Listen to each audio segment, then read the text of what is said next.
for the training exercise, we have real world tasking. All of our heads start looking outside because now we know that it's around us. Fast Eagle, two ordnance on board. I laughed and actually said, I have a Cat 9 with a sledgehammer. You can get it off the airplane. Other than that, it ain't leaving. and as we're looking at the whitewater is when we see the white Tic Tac. It had incredible capabilities as far as aviation goes. There's no wings, no rotors, no lifting surfaces, no control surfaces. It doesn't have inertia, it doesn't slow down. It just stops instantly and goes the other direction. It was watching us as we were watching it. They actively tried to jam the radar. Active jamming of a radar is a hostile action. This thing disappeared in a second. It was just gone. It just disappeared. You know, what was it? To this day, we don't know.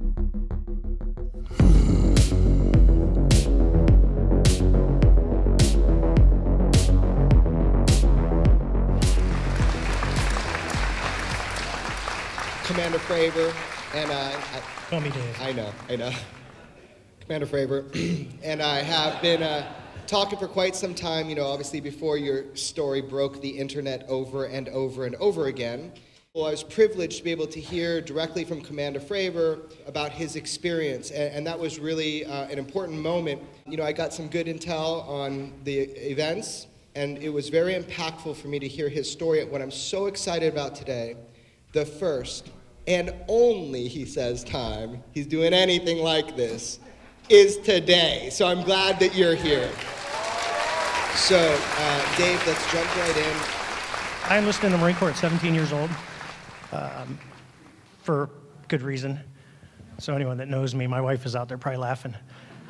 So I did that. I was fortunate enough, they selected me, they sent me to college, to the Naval Academy, and I was fortunate enough to get to fly and had a great career. I was actually stationed up in Whidbey Island, Washington for 3 years, flying the A6 Intruder. So I'm dating myself, so I flew Intruders off the Ranger. The Ranger was sitting in Bremerton a few years ago, waiting to be turned into razor blades. So I did all that. So everyone that flies tactical airplanes in the Navy, which when I say tactical, I mean things that go off of aircraft carriers and come back on aircraft carriers, has a security clearance for obvious reasons. One is the systems itself that are on the airplane, and two are some of the things that we get to carry when we fly the airplanes. So everyone goes through that. And to get those, there's obviously, there's a lot of paperwork you got to fill out. And then there's investigations that go on. Like they do go around and they talk to your neighbors, which was interesting for me because I went in the Marines at 17 for good reason. That people are going to go around and knock on the door and ask, hey, do you know this guy? And they're like, yeah, we want to give him a security clearance. They're going to go, really? But they did. So it worked out. And then you go through extensive training. And when I say training, it never stops. So for the entire 18 years I flew, you're in some type of training and you're always being evaluated. So every flight that we fly, we come back, we get debriefed. Every time we land on the boat, it gets graded, and they come down and tell you if you were good, bad, indifferent. So you're always under that scrutiny, and we're always, if we're not being trained, we're always training someone else. So you think about it, we go through stuff, because I know there's going to be questions, and there has been a lot of, what was it? It could have been this, it could have been that. So we go through things, you know, we get taught what other airplanes look like, we fly against other airplanes. I've flown against everything in the U.S. inventory except for the Raptor. I've been out there, but I didn't go do it. I sent other guys to go do that. And other foreign stuff. So, I mean, I did 5 cruises to the Persian Gulf. So I spent a lot of time over there, a lot of time over Iraq, and a lot of time over Africa. So there's a lot that goes into this and all the stuff that we have to learn and train to as far as being professional observers. Because if we're not in a shooting war, we're actually out there, you know, things will try and come out towards the boat, and then we have to intercept them and help them go the other direction. So, you know, we are professional observers. And you know, at this point, when the incident happened, I had been flying for about 16 years, about 3,600 hours. I went to Top Gun, so I am one of those guys. I'll make a little joke. There are 2 things in the movie that are true. You guys know what they are? The one, there is a place called Top Gun. Number 2, they do fly airplanes there. Other than that. Oh, and the sequel's coming too. It is. It actually is. It's called Maverick Top Gun 2. I just got a good rundown from a buddy of mine who's still in the Navy and actually met Tom Cruise. He was telling me the other day. So, but they are filming it. I don't know how it's going to be because he's like almost a 40-year guy. He's a captain, which you'd have to retire in real life at 30. But that's a different story. Never let the truth get in the way of a good story. Except today, this will all be true. All right? So, but that's kind of how it is. So. Well, I was just saying, when I got tipped off about the Nimitz encounters, I reached out to a bunch of people. They all kind of pointed to you. Everybody spoke about you with reverence. That, you know, this is a straight shooter. This is the guy not only with the closest and most direct and personal eyewitness experience of engaging the phenomenon, engaging this vehicle. Before we go there, just everybody referred to you as this credible individual who's a straight shooter, and you're going to have no chance in hell of talking with him. You got to talk pilot. And they're trying to coach me how to call you, like Paco, right? Trying to coach me how to call you. You know, at that time, you didn't, I don't think you realized how important to people, like people here around the world, your experience was. You kind of pushed me off, and I was like, dude, this is coming out. It's coming out big sometime. It might not be this year, but it'll be next.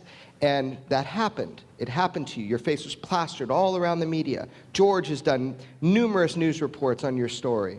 So I just want to know, as a human being, as somebody that everybody finds extremely credible, what is that like to go from anonymous individual, pretty much, to being plastered all over the global media? What does that feel like to someone like you?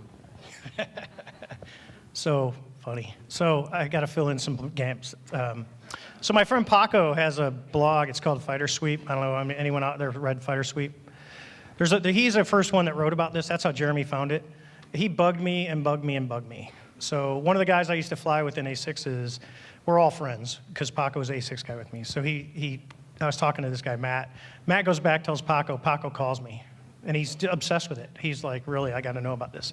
So I call him back one day, and I said, hey, what'd you need? And he goes, hang on, I'm putting you on speakerphone. I said, you're what? He says, I'm putting you on speakerphone. I said, why? He says, well, I'm having a dinner party. You got to tell the story. So I'm laughing. I tell a story. Then he starts bugging me. Hey, he wants to write about it. He wants to write about it. He wants to write about it. I'm like, no. And like my kids, you pester long enough, I'll eventually give in just to shut you up. So I let him do it. And then next thing you know, he calls me up. He says, hey, there's a guy who wants to talk to you. And I'm actually kind of quiet, you know, in my real life. I like to have my privacy.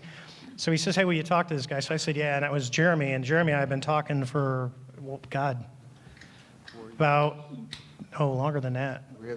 It's about 7 or 8 years we've been talking. So a significant amount of time that him and I have been going back and forth. And he kept saying, oh, this is going to be big. Hey, I want to do a story. I kept, no, just like Bob. I'm like, no.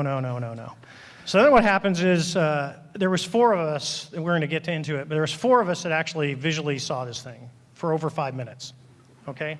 So it's not, we'll talk about all the videos, and I'll give you guys all the specifics. So you'll be first person hearsay, so you can go, I heard it from him, all right? So then you'll be credible. Not everyone is credible, right? So I even forgot that. Yeah, tell the story.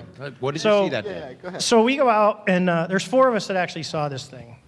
And you want me to do the story right now? Do the story. Yeah, let's jump in. How about let's jump in the deep water? So here's actually what happened. So it was 2004. I had just taken over the squadron. I took over about October 16th. So when we get ready to go on cruise to go over to the Persian Gulf, we do what's called workups. And we were on a 2-month workup cycle off of San Diego. There's areas out there you can pull up any aviation chart. They're big blue boxes, and they're called whiskey areas. They're not classified, they're not secret, anyone can go out there. All it is it's called a warning area, and it's an advisory to any other traffic or airplanes that want to go out there that there's a high concentration of military activity, because we train, okay? There's also things off the coast in certain areas called restricted areas, and those you cannot go in unless you're talking to someone. That's where we do tests, like off of Vandenberg when they're doing missile shoots and stuff, they activate the restricted areas so no airplanes are in there flying around. So we're in a warning area. It's off San Diego. They're out there right now. I can guarantee it right now. There's probably a ship out there, and people are flying around doing stuff. And we were doing workups with the cruiser, which is the USS Princeton, which is an Aegis-class cruiser, which has one of the most sophisticated radar systems in the world. And we're going to go do it's called air defense. So the Marine Squadron, VMFA-232, they're going to be the bad guys. We call them Red Air. And me and my other airplane are going to be the good guys. We're the Blue Air. So they set up what's called CAP points. It's called, CAP stands for Combat Air Patrol, and it's where we're holding. So we go about 40 miles south of the ship, and the Marines are going to go about 100 miles south of the ship, and then they're going to act like bad guys and come at us, and we're going to intercept them, and we're going to help train the guys, not only us, but we're also training the guys on the cruiser that they're doing the control. So we take off, the other airplane's joining up, and the USS Princeton calls me up. Call sign was probably Fast Eagle, because that's what we went by. They say, hey, Fast Eagle, you know, this is so-and-so, you know, USS Princeton. I'm like, all right, what do you need? And he goes, hey, what ordnance you got on board? And I started kind of laughing. And I said, well, I got a CATM 9, which if you look at any picture of a military airplane flying around in U.S. airspace, there's usually a missile hanging on the wingtip. They're usually blue. Blue means inert. It's actually just a big hollow tube. But the seeker head on it is real because that gives us feedback of if we're locking on.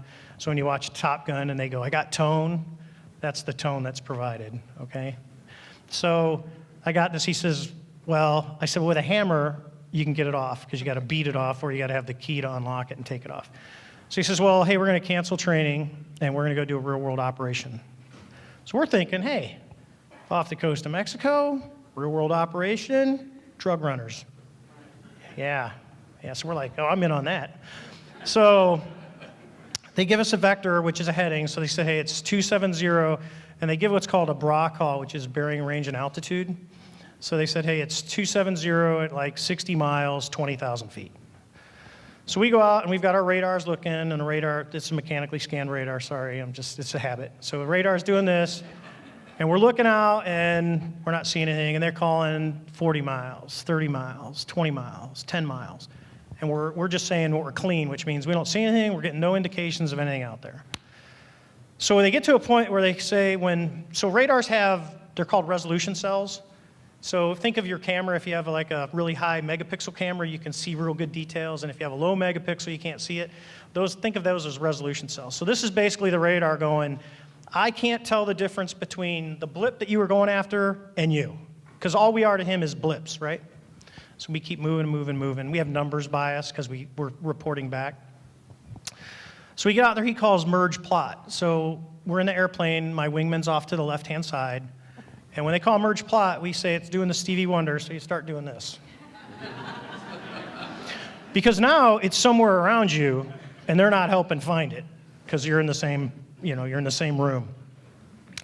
So as we look off the right-hand side, and this is, I gotta caveat. This is a clear, no clouds, perfect Southern California day. Light wind, no white caps. Blue water, blue sky. If you have a sailboat, really nice. We did not. I was on a big gray boat. So we look down, we're looking around, and as I look off the right side, we see something that's causing the waves to break. So, got any sailors in here? So if you've ever been out at sea and you've seen a seamount that's submerged like 6 feet under the water, if anyone's been out to the coast and watched it, where you see the waves will break and you'll be like, why is that white water out there? There's a rock under there, the waves are coming up and breaking. So there's a lot of seamounts out off the coast of San Diego. So we start thinking, it's probably a seamount. And as we're looking down, now picture the disturbance, the white water is kind of about the size of a 737 airplane. So think of a kind of a cross, like if you took a 737, pointed it to the east, and dropped it in. So if we're a clock, it's in the middle, pointing towards 3 o'clock. So as we look down, I'm kind of like looking at the white water going, what's that? And it draws our eyes onto the Tic Tac. So the guy in the back seat of the other airplane, because F-18Fs, these are Super Hornets, brand new too, right out of the factory. The guy, so we have a backseater. So the guy in the back seat of the other jet says, hey, skipper, because that's what they called me. I go, hey, skipper, do you? And I kind of finish the sentence, dude, do you see that? And we're watching this little white object, and it's oriented north-south, and it's going like this.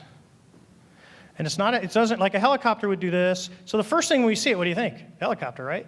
There's a white thing down there.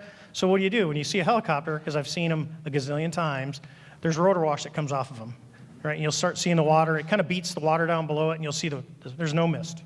It's just doing this. And it's kind of going up and down like the southern little thing that came off the object, and it goes up, and it goes left, goes right. But normally when a helicopter does that, it kind of goes like this, and then when it's trying to go the other way, it'll kind of slide a little bit because of inertia, and then it'll go back the other way. It doesn't do that. It goes real abrupt. So as we're kind of driving around the circle, we get over to about the 9 o'clock position. We're still at 20,000 feet. They're sitting over here. I said, I'm going to go check it out.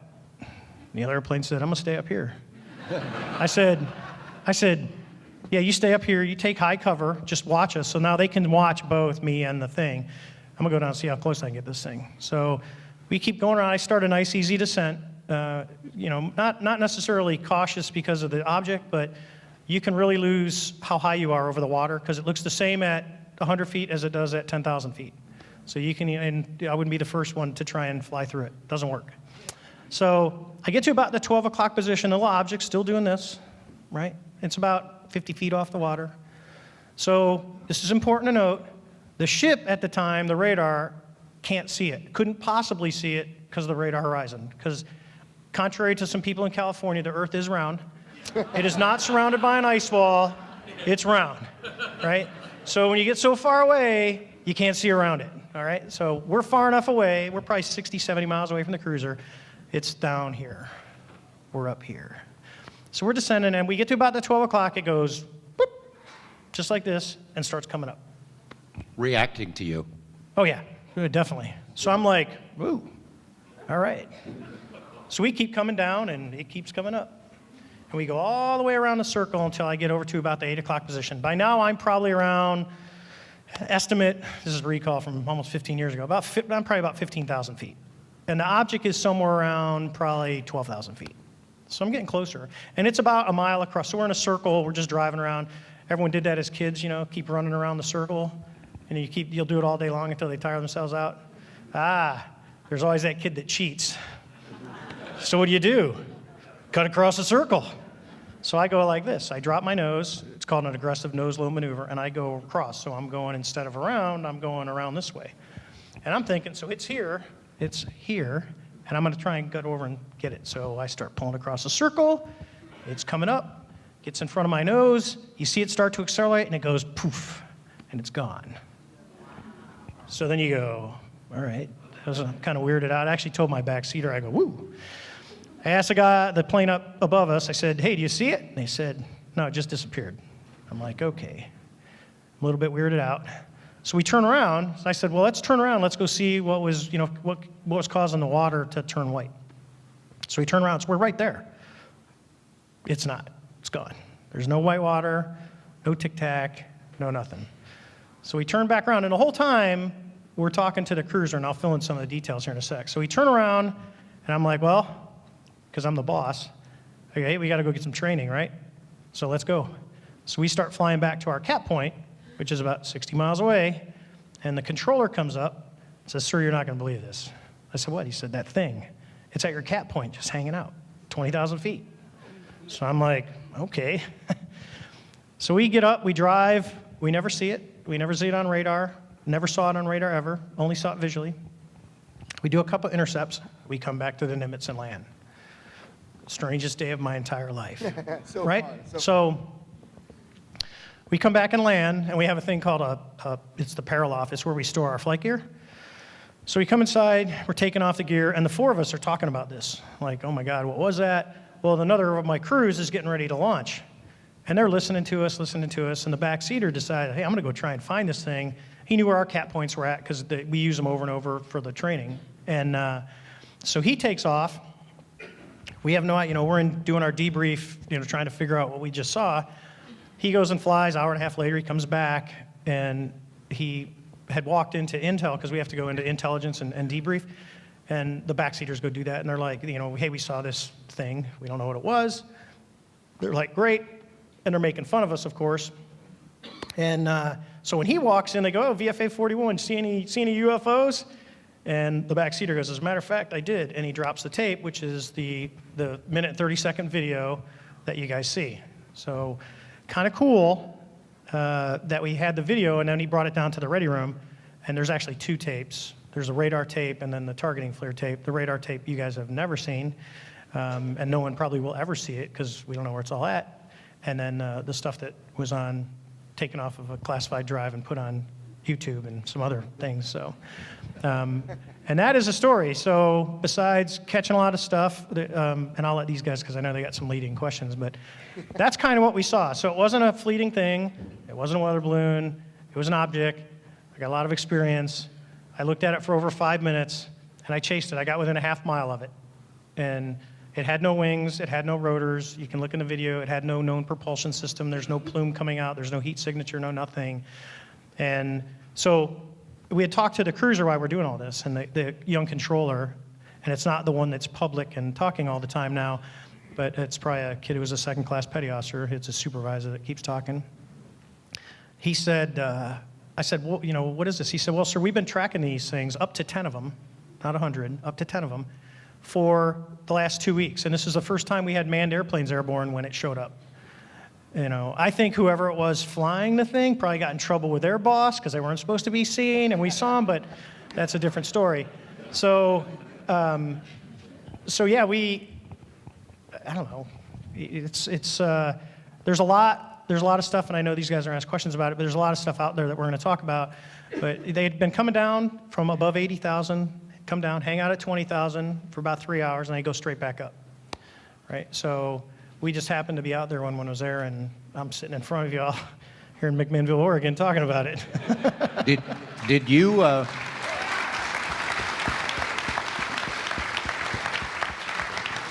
Who's the first person to call it a Tic Tac? And can you describe it a little bit more detail about what you saw? You bet. I don't know. Oops, neutralize. I don't know who. It was probably all of us because people are like, "What did it look like?" And I go, "Look like a Tic Tac."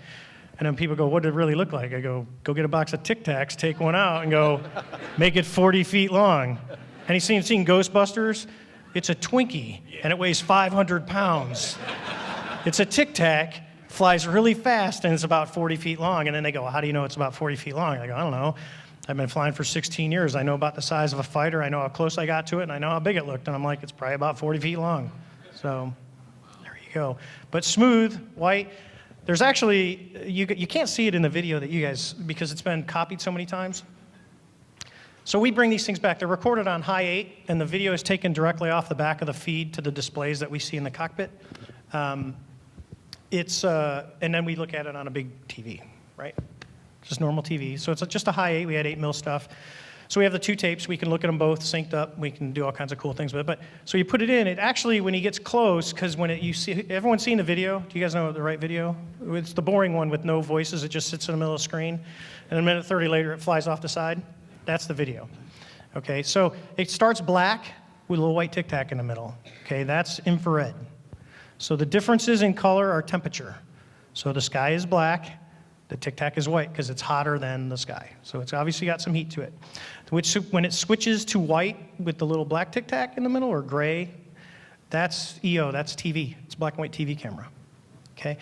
What the Wizzo, that's the weapons systems operator in the back seat, was doing is he was going through all the modes that he had. So there's a narrow, medium, and wide field of view. So it starts in wide, and those little bars on the side of it are actually the tracking. You can go to, a little pitch here because I did it for him. You can go to the Stars and look at the video, and they actually have it highlighted, and it shows. I told them what all that stuff was. So they did a pretty good job. So if you miss me in this, go watch that, and you'll be able to tell. The little bars it's a passive track. It locks onto that object based on a pixel difference. So that's when you see it doing this, little bars. Every time he changes, it has to relock, and he reacquires it. Because if he doesn't, the FLIR will actually it'll start to bore sight itself unless it's locked onto something. So he goes through the field of view, and the cool thing is that the narrow field of view in the IR mode is only the medium in the TV mode. So there's one more step forward in the TV mode, which is right before it flies off the screen is when he goes to that.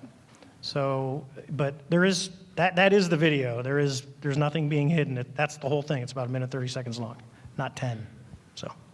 I just want to get a little bit of clarification on the flight characteristics because, don't answer this right away, but are you sure what you saw wasn't a missile or some other high-tech test? So the way I would like to phrase that is the flight characteristics. One of the first times we talked way back in the day, you were explaining to me that it looked like a ping pong ball inside a glass of water, the way that it would boom, boom, boom, edge to edge. So the flight characteristics of this vehicle you saw was intelligently controlled, and could it have been anything conventional based upon those flight characteristics, which you talked with Bob Azar last night a lot about? Yep. So please talk on that.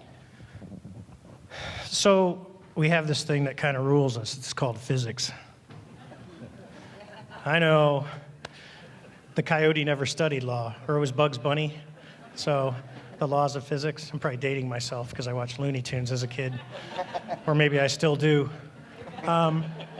So it's called inertia. When an object's moving one way, you have to overcome that force to go the other way. This thing kind of defied that. Now, granted, you could do stuff limited, but for air, because it's just like, people have boats, they do the same thing. They're not like cars where you can slam on the brakes. And cars have inertia. That's when you go skidding across the ice or, right before you impact that car because you were texting. That's inertia. ABS has failed, you're going into the bumper.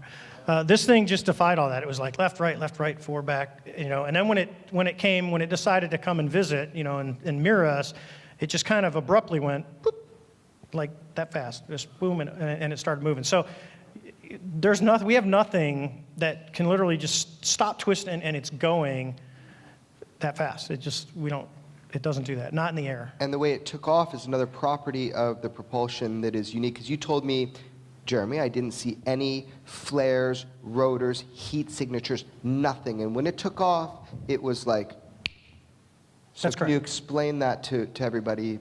So let's just use something that's fast. So I've had airplanes, we do exercises where they're doing Mach 1.5. So you can see pretty far, you can see 50, 60, 70, and actually when you get up at altitude, you can see hundreds of miles.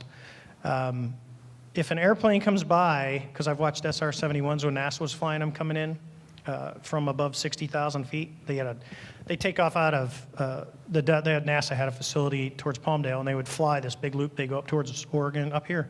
They go up towards Washington, they do a big loop like Montana, Washington, they go back down south because it takes them that much to turn. You can watch them for a while. They're doing like Mach 3. This thing disappeared in about that much space in front of my nose, just went poof and was gone. So even if it was doing Mach 3, I'd have been able to go, there it goes. Not catching it, but I can still see it. This thing just literally disappeared. Poof. And from two different angles, because you got to remember the other airplane is roughly 8,000 feet above me with a totally different angle on it and said the same thing. It got in front of your nose and it just disappeared. So as an expert pilot, the propulsion this thing was utilizing without any signature that you have ever seen in other craft, this was a unique propulsion system. Oh, yeah. Yeah. It was funny because... The leading question. Just tell them about it. So, most people were here for Bob earlier. So when Jeremy did I saw this before it got released. He sent it to me. And I'm like, wow. I called him. I said, well, that pretty much describes what I saw. So now you get in to go, where'd it come from? I don't know. Go ahead. If not for the thing in the water, you may not have seen it. So That's correct. what was in the water? It wasn't a rock, because when you went back, it was gone. So what was it? I have no idea. I know it was a disturbance. There was something below the surface that was causing the waves to break on top.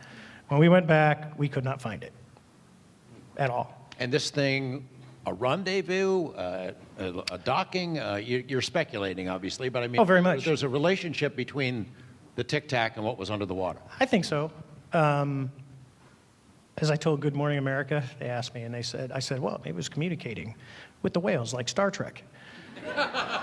And they actually put that on their broadcast. So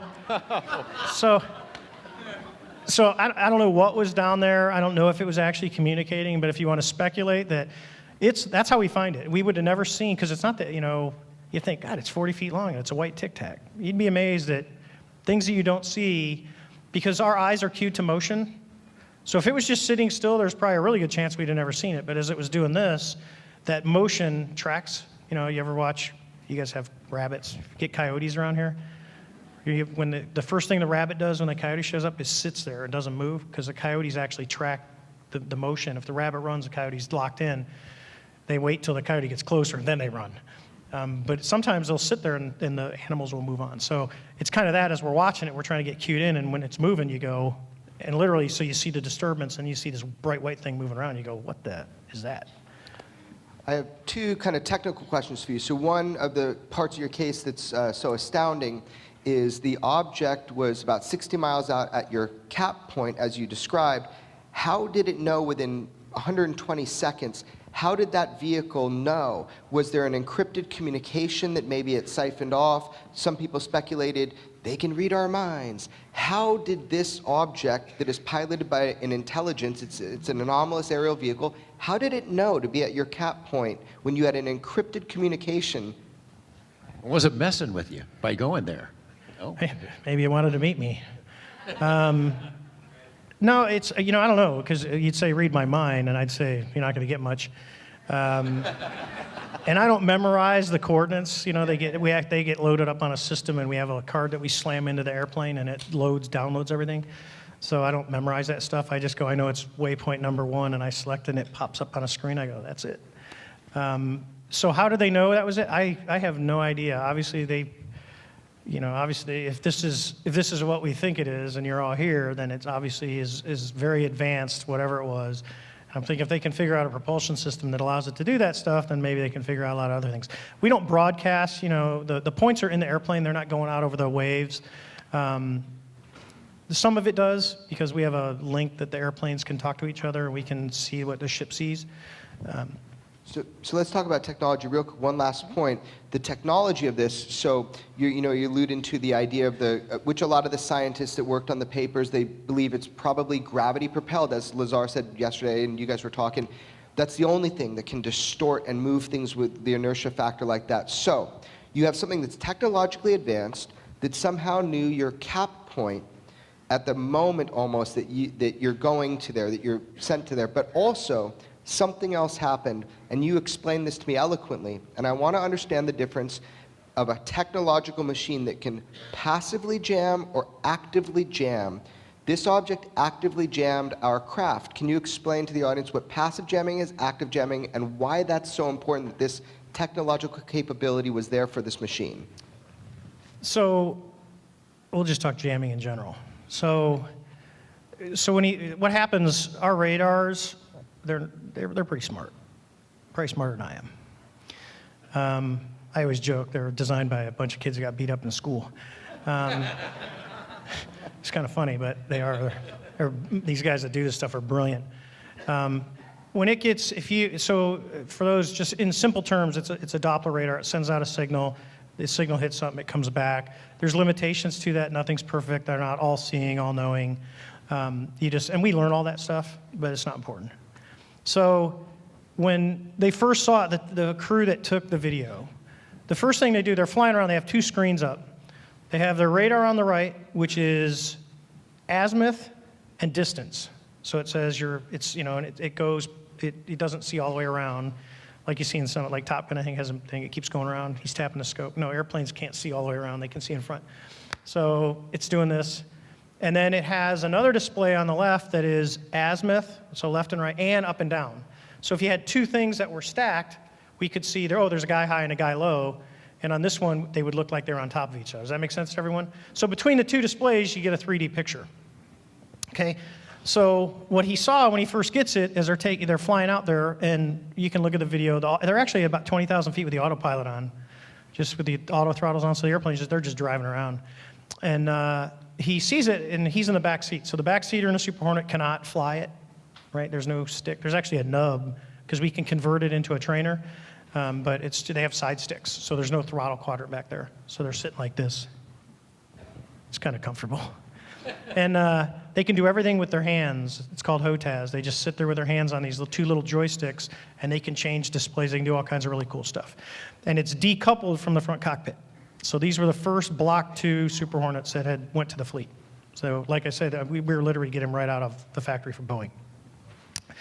So he goes to lock the radar, and what happens when the radar starts picking up indications that it's being jammed, so what happens is your signal goes out, and then something manipulates the signal and sends it back to you, right? And there's a bunch of different forms. If there's any radar engineers in here, raise your hand and you can explain this afterwards. But it sends a signal back, and it says, I'm being jammed. And it gives us indications in the cockpit. It'll put big strobes up, and it does all kinds of things. And it's pretty obvious when it happens. You go, I'm being jammed. Jamming by something other than us playing with ourselves is technically an act of war, just so you know. So this thing jams, and what he does, because he sees it being jammed right away, he can castle real quick and go from that azimuth altitude, we call it ASL, he can immediately go to his targeting FLIR. So that's what he does. He castles over, he gets the targeting FLIR, and then he takes the passive track because obviously your radar's not working and not going to work. So that's the tape that no one has seen. I have a lot. And this is one of those things, like everyone knows where they're at. I hate to say it, but 9/11, if you were alive back then, you know exactly what you're doing on that day. This is one of those days for me. I mean, I know exactly what was going on. It's very clear because it's like one of the weirdest things you're ever going to happen to you. So when you see that and it's jamming, that's when he gets the passive track, and that's the minute and 30 seconds that you see. What tape did you see that nobody's seen? The radar tape. The radar tape off of the airplane that took the video. This is my third 15 minutes of fame. You don't want 1. 2's bad. 3 is no. And I would never want to be a Hollywood movie star, ever. He still thinks this is going away. Every month he tells me, aren't people sick of this? I've told my story. You know, can we talk about something else? And it's not going to go away.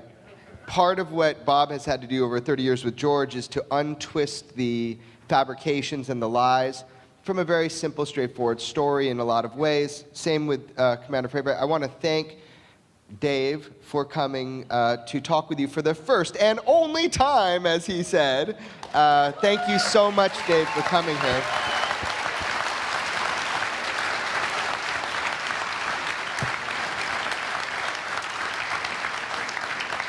And I just want to give a kind of final thoughts to George as well, pass it over to him.